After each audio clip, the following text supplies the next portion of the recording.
Hi everyone, good morning. Time check tayo guys. It's 1:30 in the morning. O before ko matulog guys, magchika usata no.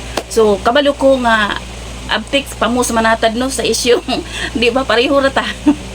So grabe ron ang comment section. Grabe pinutakti si Maris ng mga comments na grabe yung bash. Grabe si Maris ngayon. At iwang hinaot no nga dili tinuod or finger cross sana maingon si Maris nga nahack ang iyang account.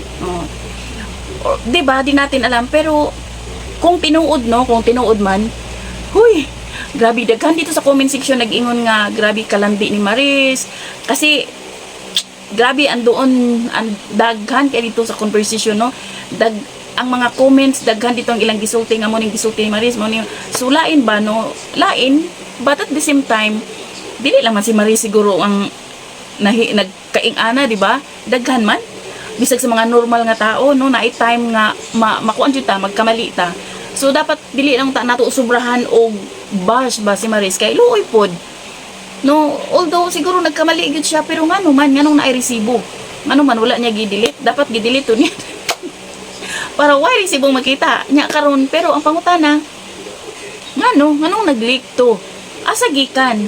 Kaya ko wala sad ko dili ko kayo tantong marites. So wala ko kay balo kung asa gyud to naggikan, asa ang punot dulo ato nganong nilik, nganong nakita ang resibo, ngano wala ko kay balo guys. Basta kay nagkagubot na lang dito sa comment section, grabe dito. So daghan na kaniingon si daan palagi nga nagbulag sila ni Rico Blanco, naanay something sa ilahan ni Anthony Jennings. Plus si Anthony Jennings nag-confirm na hiwalay na sila ng kanyang girlfriend na si Jam.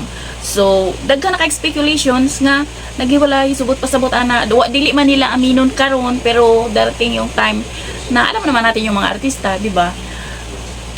Darating yung time mag-aminan na kapag nagkabulabugan na, mag-aminan na yan.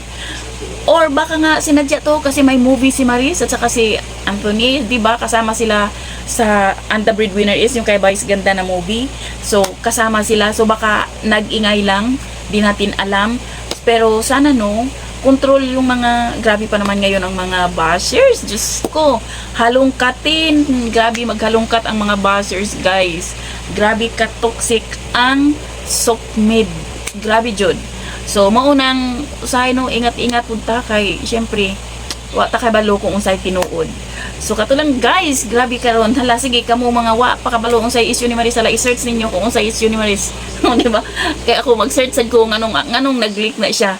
Asa nila gikuha? Nganong nakuhaan og resibo si Maris? Di ba? Oy, Diyos ko, grabe na gyud. Mahalongkat gyud sa mga netizen kung unsa tong gitago-taguan nimo. So, katulang guys, thank you for watching. O mo siguro na assignment na to. Sana all na assignment. So guys, good morning o good night. Bye. God bless everyone.